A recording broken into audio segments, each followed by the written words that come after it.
Welcome to the video key for the Unit 4 take-home test. We are anxious to see how y'all do on this, so make sure you're going through and you're correcting everything so that we're prepared. Okay, you'll notice if you've seen this before, anything that's highlighted in blue or written in blue is something I did.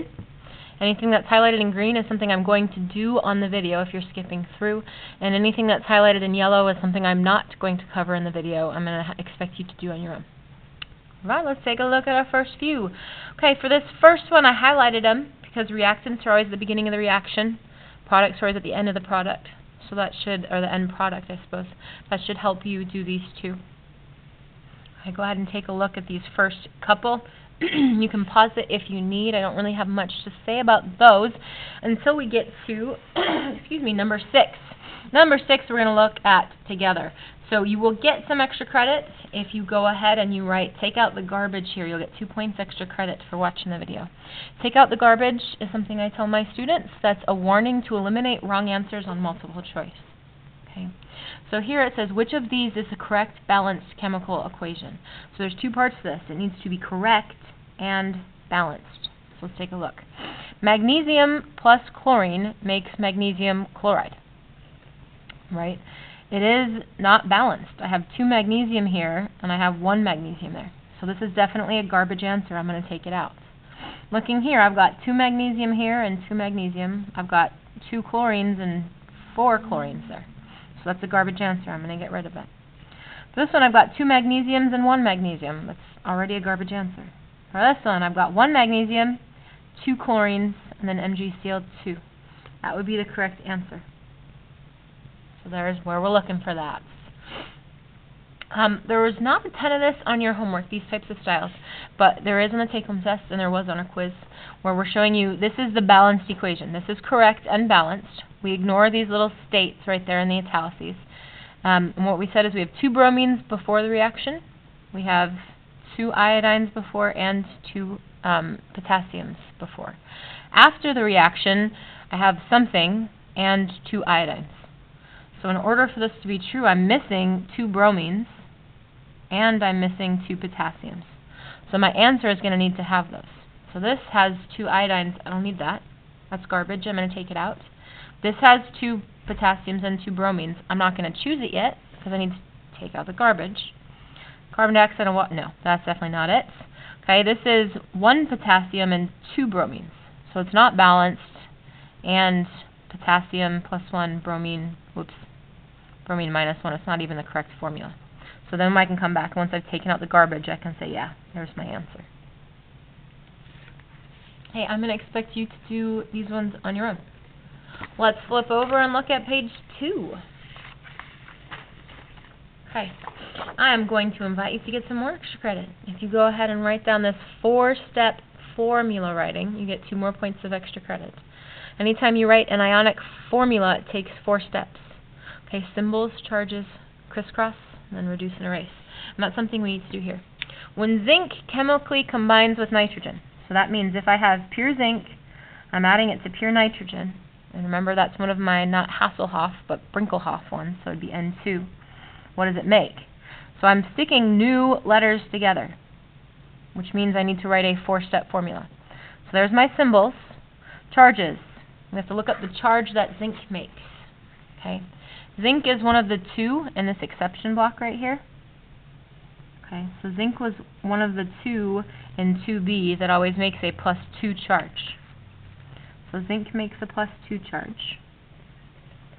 Nitrogen, right here in group 15, wants to get 8 valence electrons to be like group 18. So it needs 5 plus 3 more electrons, 3 more negatives. So that's step 1, symbols. Step 2, charges. Step 3, crisscross. Step 4, reduce or erase. And I can't reduce 3 halves. So my formula should be Zn3n2. That's right. B, Zn(n)3. That's garbage. I'm going to take it out. Zn3n2. That's correct. And Zn(n)3. That's garbage. So I've taken it down to A or C. Now we have to ask ourselves what's different, zinc 2 nitride or zinc nitride. Zinc is in the exception block right here, which means it never gets a Roman numeral. So that's a garbage answer. I take it out, and we'll look at that. And zinc undergoes synthesis with nitrogen. It makes zinc nitride with the formula ZN3N2. Okay. In lab, we are taking pure gold, which is single, and we're mixing it with this compound, potassium chloride. So this is a single replacement reaction, which means I should have alarm bells going off. Ding, ding, ding, ding, ding. Activity series, single replacement. Okay. So if I place a piece of gold into potassium chloride solution and I leave it, after 2 hours, what do I expect to see? So for single replacement reactions, we always have to ask ourselves, will it happen? So up here is where I told my students these are the strong elements. Lithium and cesium, they're strong bullies, they're weightlifters, they get what they want because it's increasing activity. Down here, gold, platinum, silver, they're their wimpy little science nerds who get beat up a lot. So gold needs to try and see if it can come to this compound. So I told my kids, metals have to sit in front. So if gold is a metal, it wants to take potassium spots. So if gold walks over to potassium and pushes it and says, move, I want that spot, potassium says, get away from me, nerd, I'm not moving. So the answer here is no reaction. If I put gold into potassium chloride, nothing's going to happen, which means the gold metal will not be replaced by potassium. Okay. Bubbles won't be produced because nothing's changing. That's garbage. There will be no reaction visible because gold cannot replace potassium. That looks pretty good, but before I pick it, I look at D. Gold will combine with potassium forming a green no, that's totally wrong. So then we can go back and say yes. That's going to be C. Okay. Nothing's going to change. So in 2 hours it would stay gold and potassium chloride. It's not going to do anything different. All right, I did a couple of those answers for you if you want to check them. Look at number 16. There's a couple of things we want you to do on these problems. You need to predict the products, and you need to balance them. This is a double replacement reaction, because I've got double doubles, more than one capital letter. And I'm going to expect you to do that one on your own. Okay. I'm also going to invite you to write this down, please. Extra credit, more points. We're up to 6 now.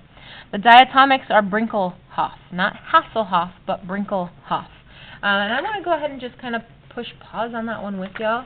Let me see if I can find this.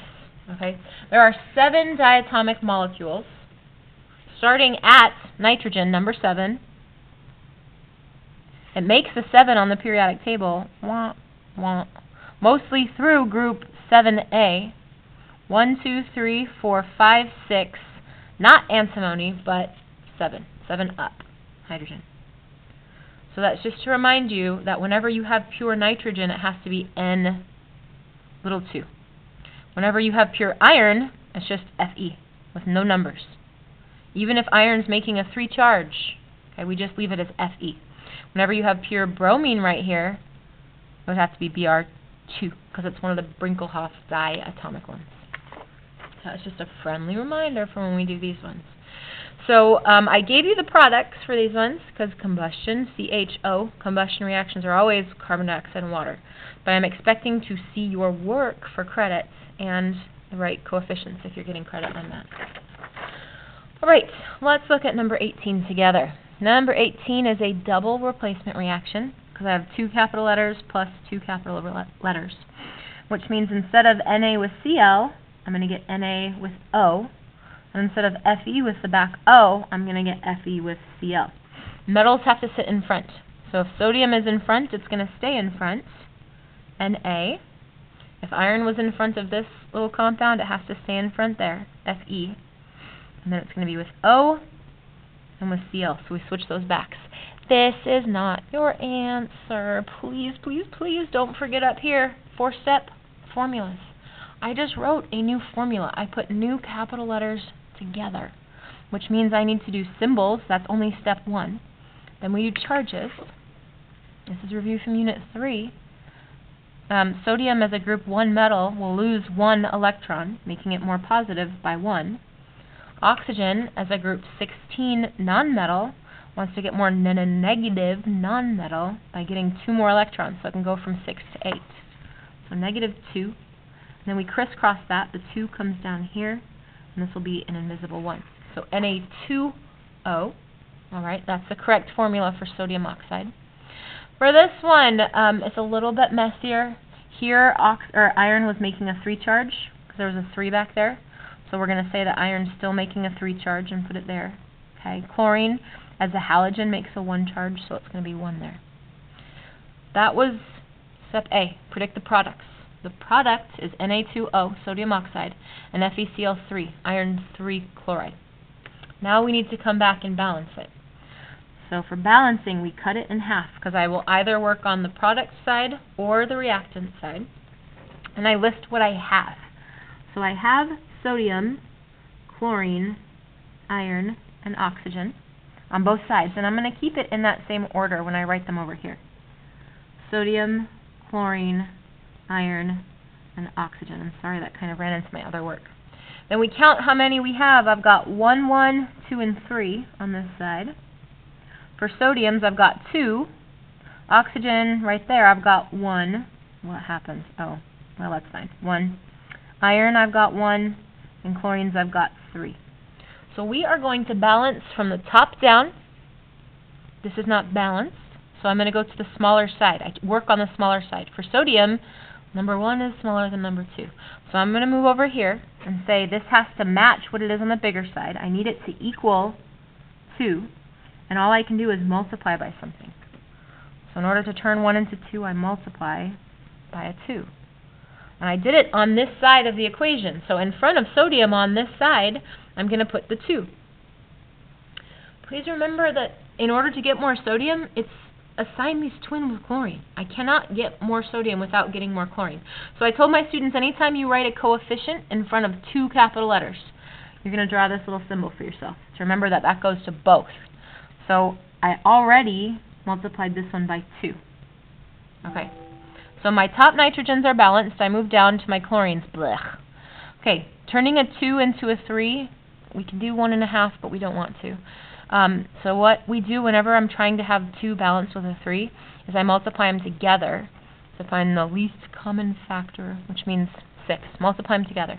So for this one, I need to multiply this one by 3 so that it becomes 6. And I need to multiply this one by 2 so it becomes 6. Which means, annoyingly, even though I've already written a 2 there, I actually have to change it to 6. So I'm going to go ahead and just kind of cross that out and put this one to 6.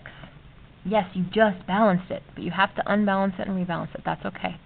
So what I'm going to do here then is say this one is now 1 times 6 equals 6. My sodium is also now 1 times 6 equals 6.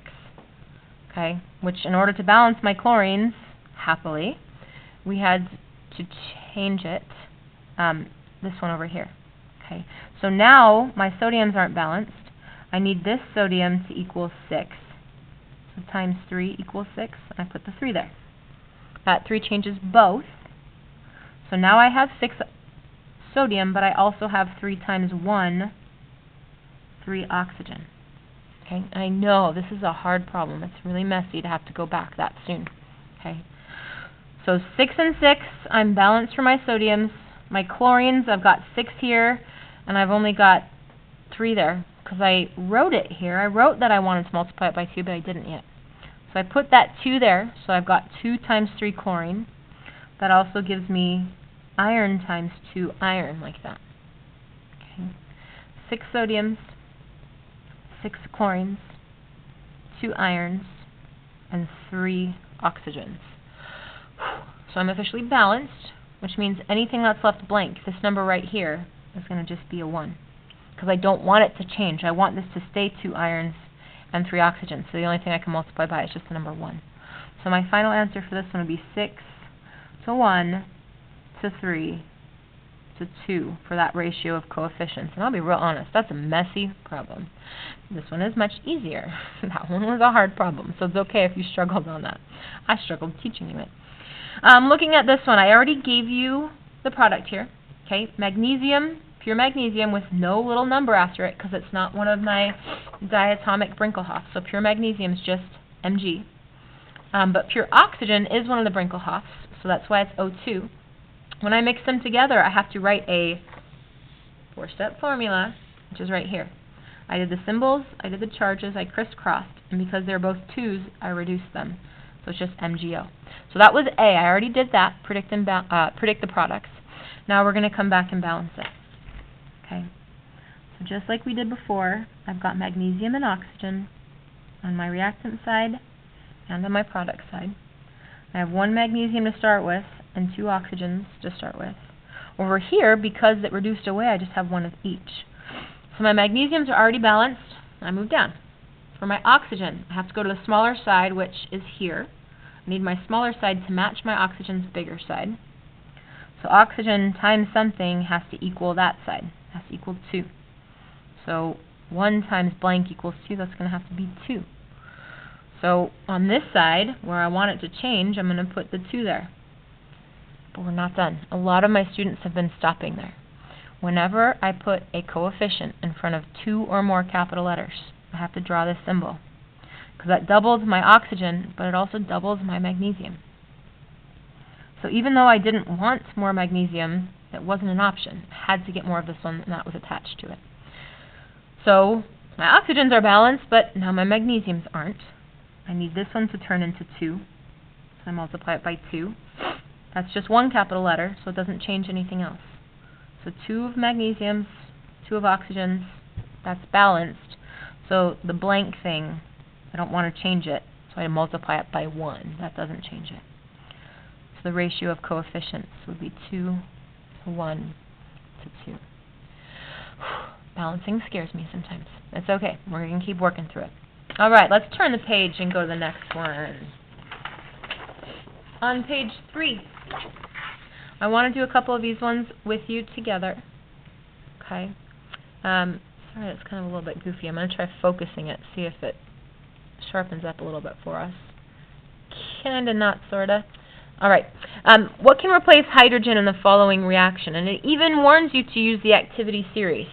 Now, hydrogen's kind of goofy because on this part of the activity series, hydrogen is the only non-metal because it's kind of sort of a non-metal. So anything that replaces hydrogen is anything that's stronger than it, the stuff up here. Okay, if gold tells hydrogen to move, hydrogen says no, I'm stronger than you are. So gold cannot replace hydrogen, but lead can. If lead tells hydrogen to move, it's going to say yes. So we're going to use this list to kind of look here. Copper is below hydrogen, so if we're taking out the garbage like we wrote on page 1, copper cannot tell hydrogen to move. Tin, up here, if tin tells hydrogen to move, hydrogen says, yes, sir. So I'm not going to choose it yet because I need to check these guys. Okay.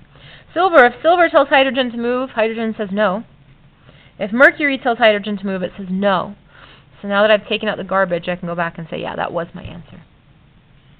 Okay, I wrote you a little note here. I'm not going to do it for you, but combustion reactions, come on. That should be an easy question. 23 is almost exactly like 21, where you're going to need to use the activity series. Okay, so it says, what could replace iron in the following reaction? So we need to find iron on the activity series. It's right here. So if tin tells iron to move, iron says no.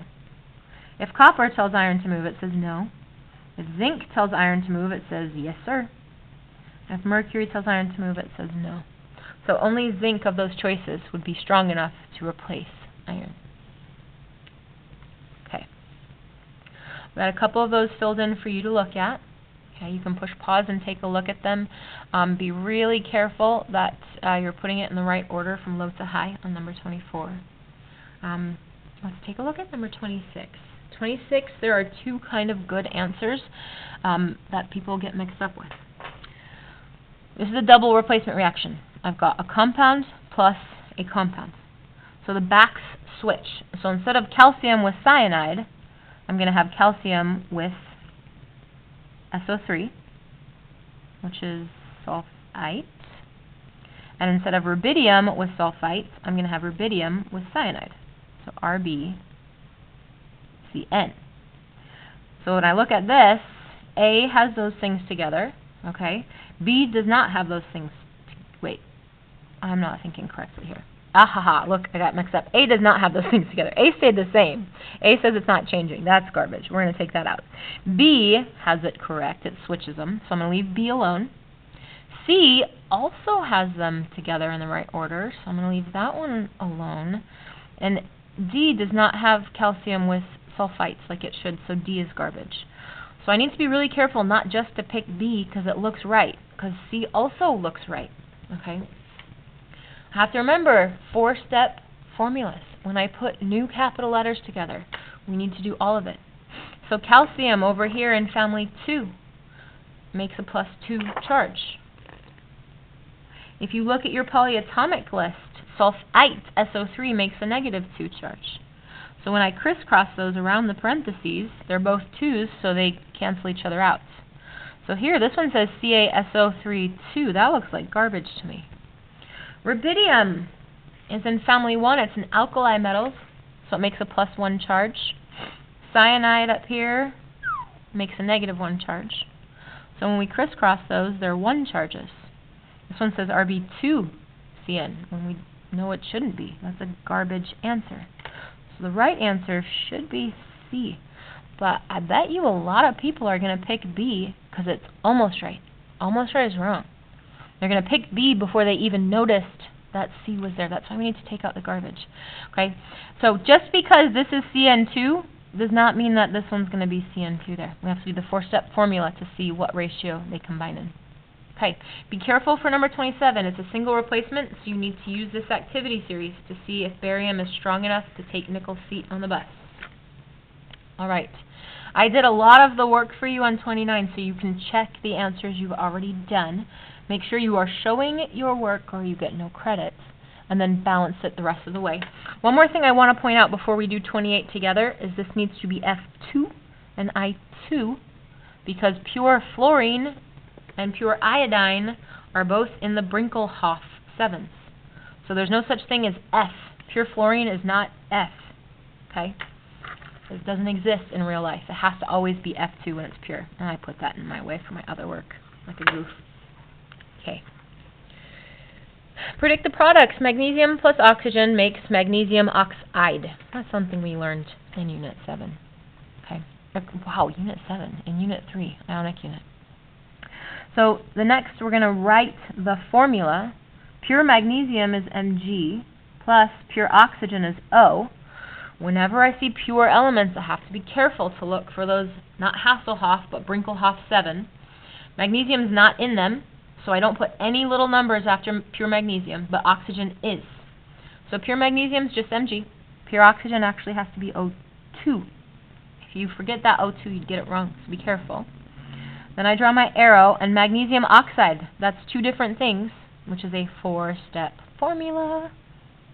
MgO, the symbols, charges, crisscross, because they're both 2's, they reduce and erase off. MgO is the formula for magnesium oxide. Now we need to come back and balance it. So I need coefficients out front. Okay.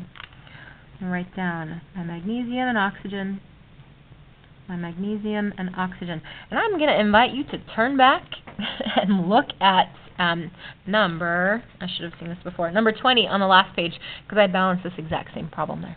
So if you need help balancing it from here, go ahead and go back to number 20 on the last page, on that part of the video. Awesome. Page 4, we're getting there, y'all. We're getting close. For page 4, okay, I'm giving you a couple of the answers. I want to look at these 2 together. In the already balanced equation above, what are the ratio of coefficients? You don't have to balance it. It is balanced. It's a 2 to 3 to 2 ratio. Hip hip hooray. So not 1 to 1, it's not 3 to 2, it's not 2 to 3, it is 2 to 3 to 2. There's our answer.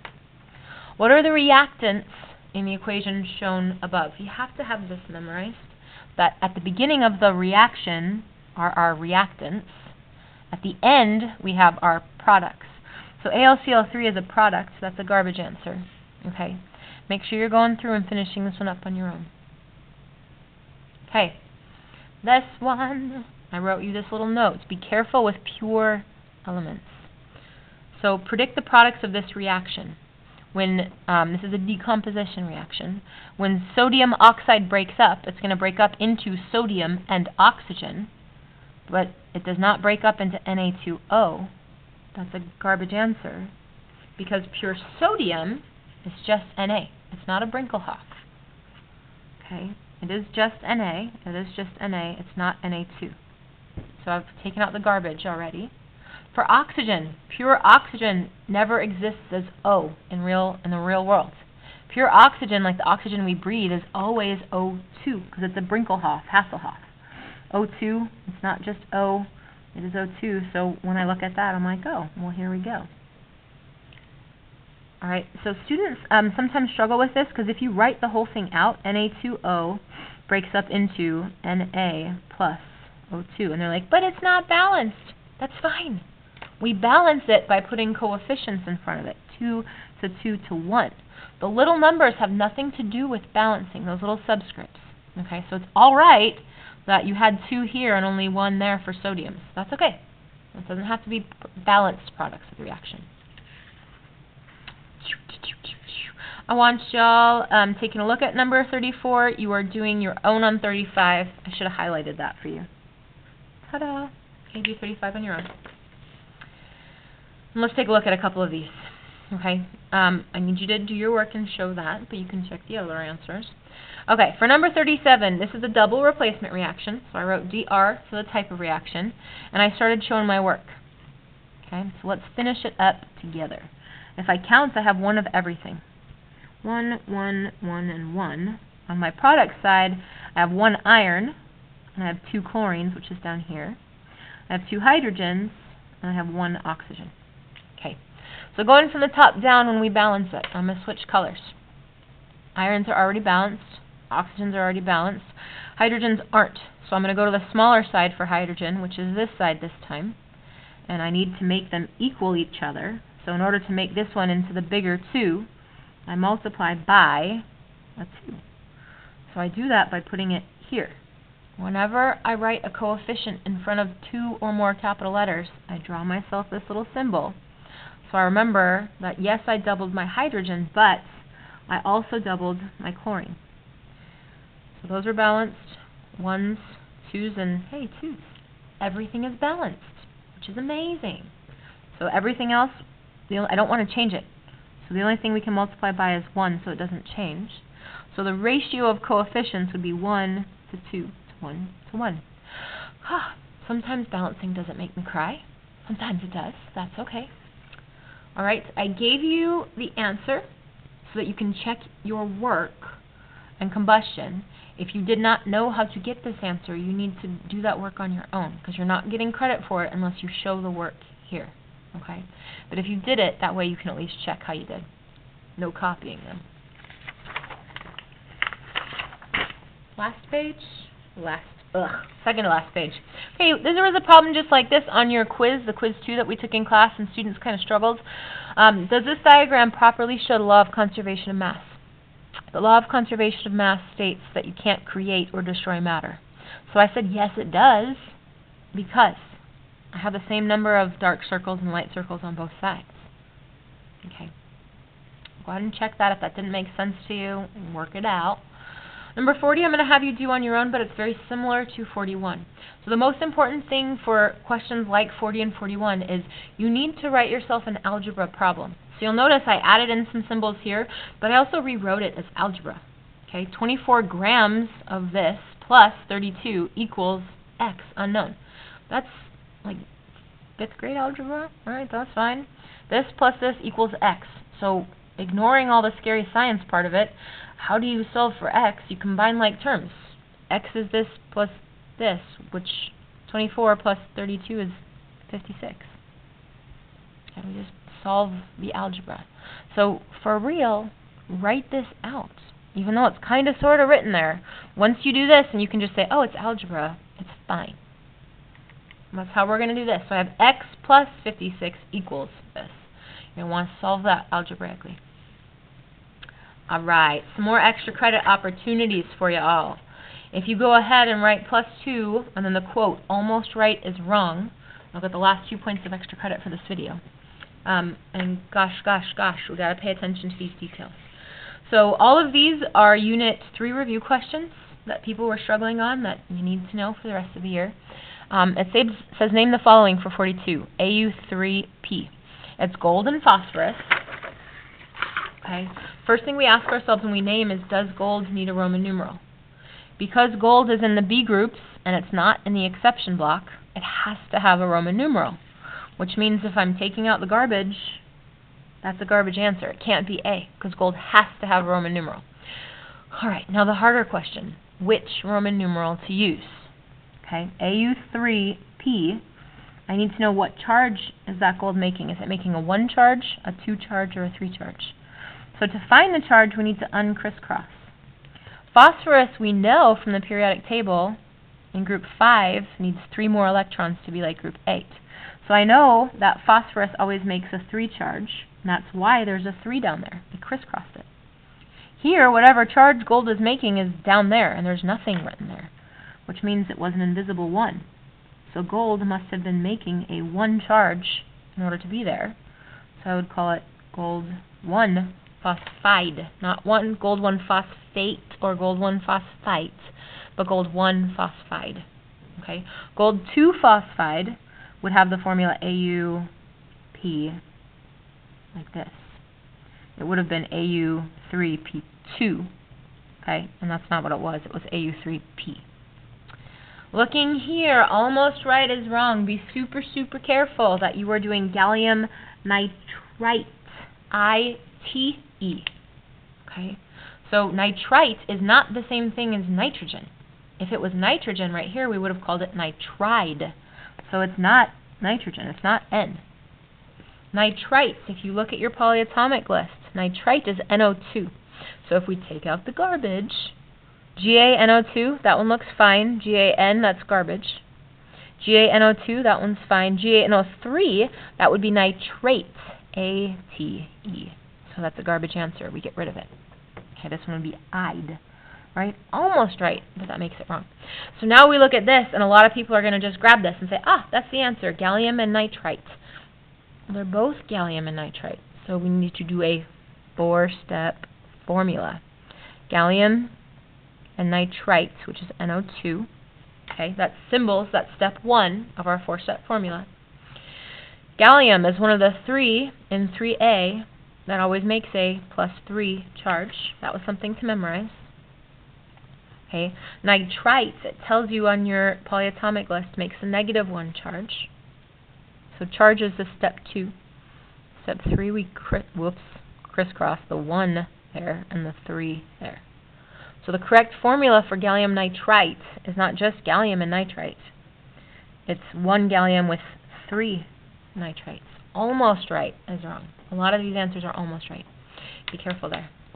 I showed you some of the work, so you can finish up if you're getting this one wrong or if you're not sure how to do it, but I want you guys doing those 2 on your own. You're going to do them similarly to how we finish up finally with page 6. So let's take a look back here. Okay. I'm going to have you take a look at this one, 46. We'll do this one together. The molar mass of nickel 2 chloride. You do not add nickel plus chlorine. Okay. Nickel, 1 nickel right here, 58.693, plus 1 chlorine is not necessarily the right answer. You have to have a formula first, so you know how many nickels and how many chlorines. So for the 19th time, that is a 4-step formula. I'm sick of saying it. Nickel and chlorine. Symbols is the first step. What charge is nickel making, the periodic table doesn't know, because nickel's in a B group and it's not in the exception block, but they told me in the name, not that there are 2 nickels, but that this nickel is making a 2 charge. Chlorine, chloride is just chlorine. Chlorine is in the halogens. Okay, so it has 7 valence electrons. It needs a total of 8, so it wants 1 more. 1 more electron makes it negative by 1 more. And then we crisscross. That 1 goes there and the 2 goes there. So my final formula for nickel 2 chloride would be Ni invisible 1 Cl2. So there's some of the work that I need to show. When I'm finding the molar mass, I'm going to do the molar mass of 1 nickel, which is right there, 58. Let me see if I can read that. 0.693, no rounding, plus the molar mass of 2 chlorines. I'm going to say 2 times chlorine, 35.453. Okay. We're going to bust out our wonderful calculators.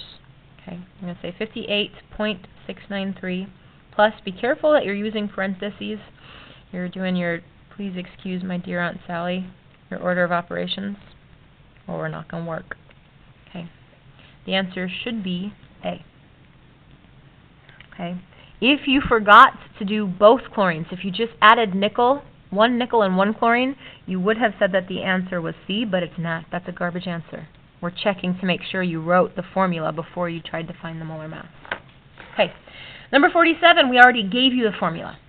Okay, I'm not going to work it out for you. You have to show me this work. But there's the answer so you can check if you did it right. If you did not get this answer, go back and redo it. Okay, see if you can figure it out. Number 48, I'm going to have you do on your own as well, but I did count them for you. Okay, so in this formula, there's one zinc. You're going to multiply it by how much zinc weighs on the periodic table right here. Ooh, right where? Right there. There we go. There are 2 times 1, 2 manganese, and 2 times 4, 8 oxygen. So you multiply them by their atomic masses and then add up those 3 answers. Okay, so go ahead and finish that one up on your own. Oofta. Good job, y'all. I hope you found the extra credit there, and you all get A's on your test.